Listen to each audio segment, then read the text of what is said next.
All right, ladies, today we're going to look at how all these electrons are arranged within an atom.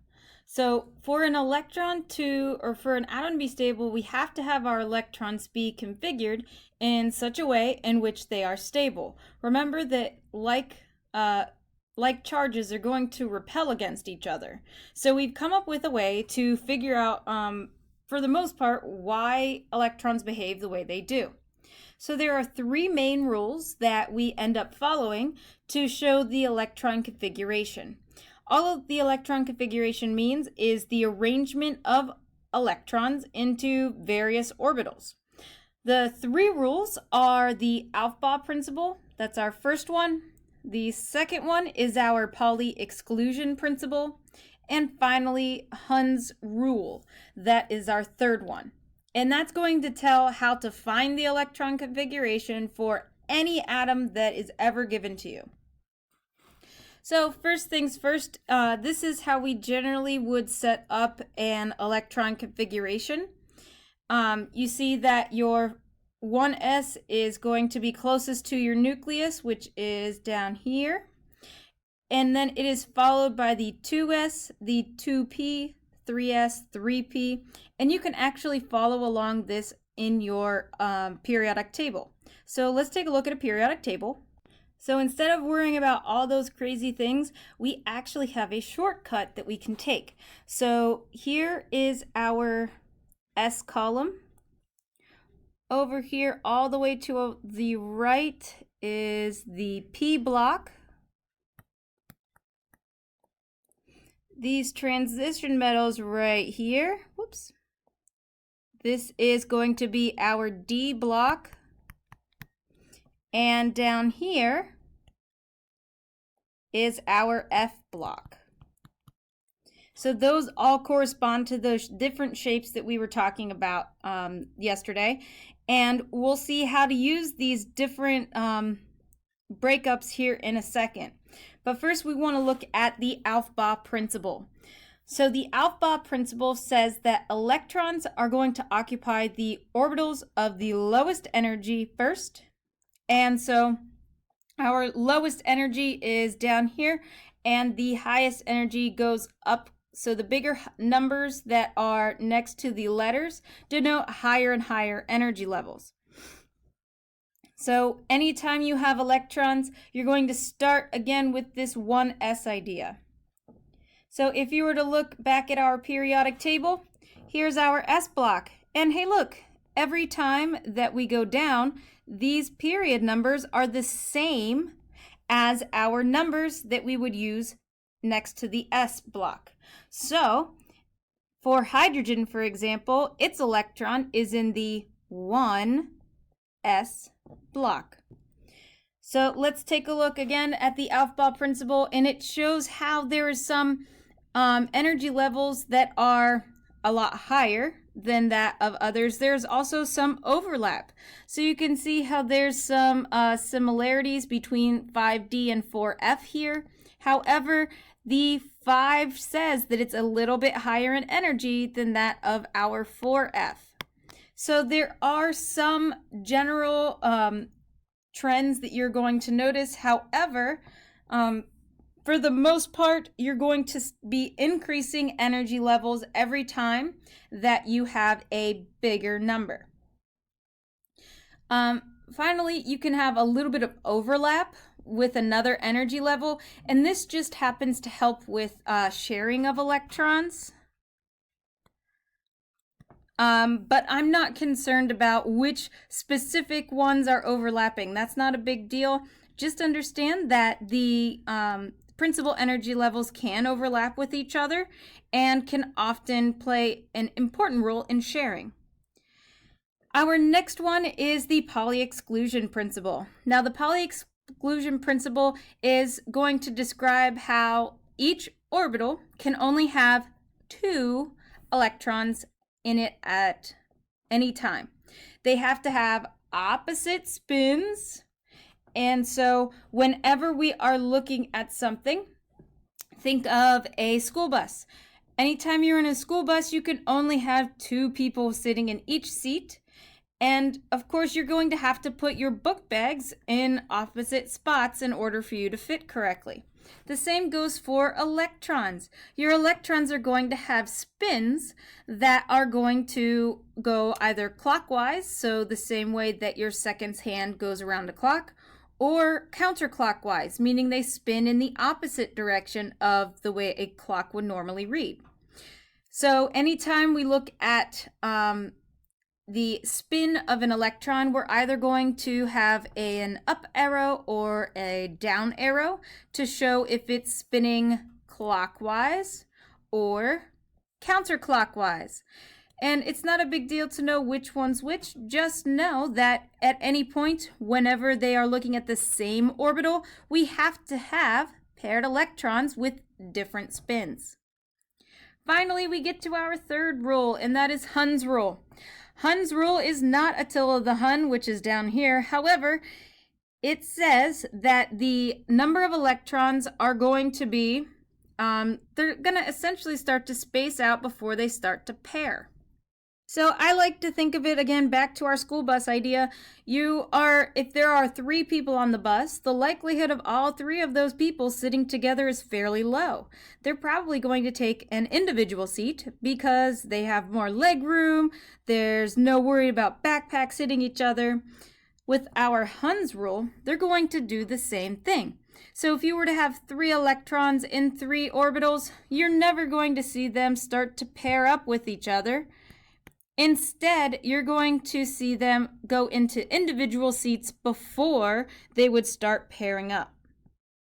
Now, as they get full, as all those seats get full, and you continue to add more people to the bus, you're going to have to start to pair up. So, it will happen at random, so you get to pick where this new electron goes. And for this example, they decided to put it in that first box.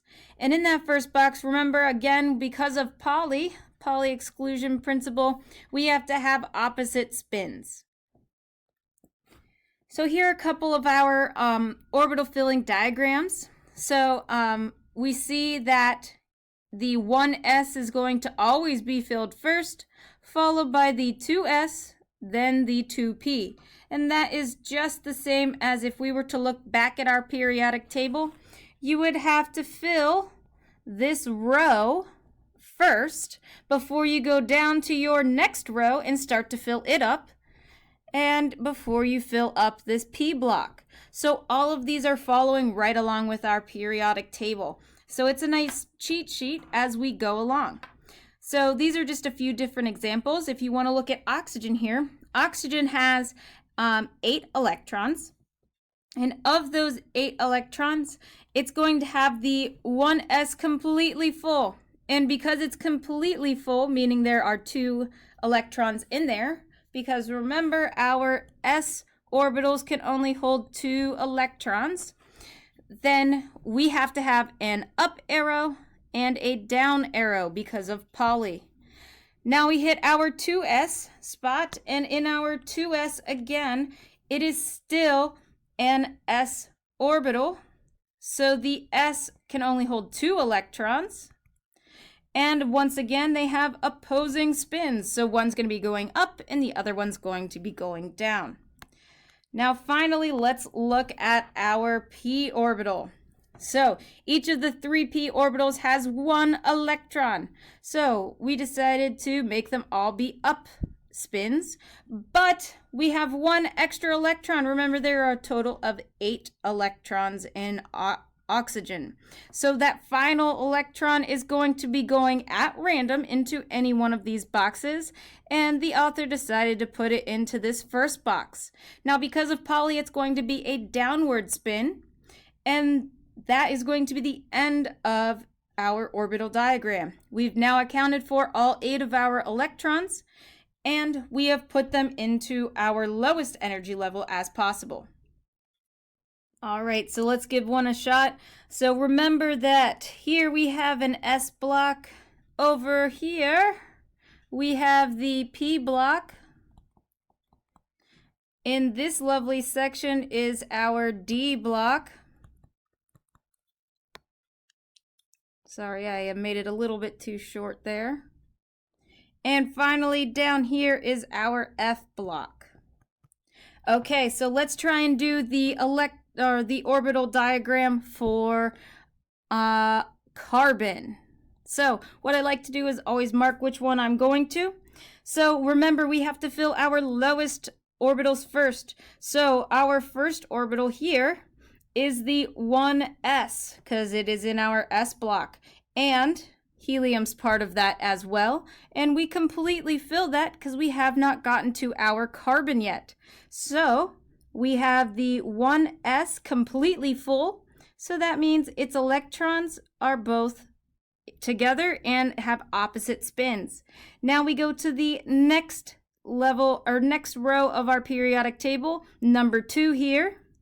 So our 2s is the next block that we get to. So the 2s is completely full because we still have not made it to our carbon. So that means there are 2 electrons, one going up and one going down, because they again have to have those opposite spins. Now we go straight across. All right, now we are in our first P block. So in our P block, we need to count how many blocks over our carbon is. So it is 2 blocks over. That means that we have 2 more electrons to go. So in our 2p orbital, remember there are 3 different axes. We have the x plane, the y plane, and the z plane. And since we only have 2 electrons, they're going to go at random into those different orbitals for p, and we are completely done. Now a way to check to see if you are correct is to count how many electrons you have. So according to our orbital diagram here at the top, we have 1, 2, 3, 4, 5, 6 electrons. And according to our periodic table, which has an atomic number of 6, we have accounted for all of our electrons. All right, let's do one more. Let's do a little bit farther down. Let's do calcium.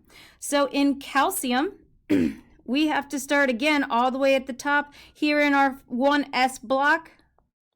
And we can see that, yes, it is completely full because we get past hydrogen and we get past helium on our way down to calcium. So those are going to pair up and have opposite spins. So now we're going to go down to our next row. And the first section we hit is our S block. So that is our 2s block. And since we can say that we have still not made it to calcium, we get through both lithium and beryllium. So both are going to count as our electrons going in opposite spins. Now we're going to go straight across to our P block. Our P block is going to also be completely filled because we're still not where we need to be yet. So our 2p, remember that has 1, 2, 3 orbitals in the x, y, and z plane, are going to be filled. So we have 1, 2, 3, 4, 5, 6 electrons that we need to account for in our P block. So we're going to have our electrons fill separately, and then they are going to pair with each other, again having opposite spins. Now that we've taken care of all of these electrons, we are going to go to the next row down here, which is our 3s. So our 3s block, is it completely full? Looks like it because we still haven't made it to where we need to be. So we're going to add 2 more electrons, one going up and one going down.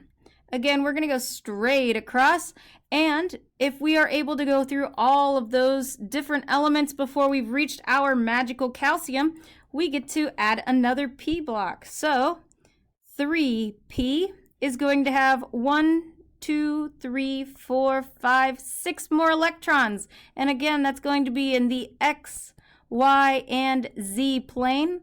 First filling with upward spins and then filling with the opposite spins. Now that all of these are taken care of, we're going to go down to the next one, which is our 4s. And it is completely full, but hey, This is where we need to be. It's our calcium. So we get one spin up, one spin down. We'll do this more tomorrow. See you then.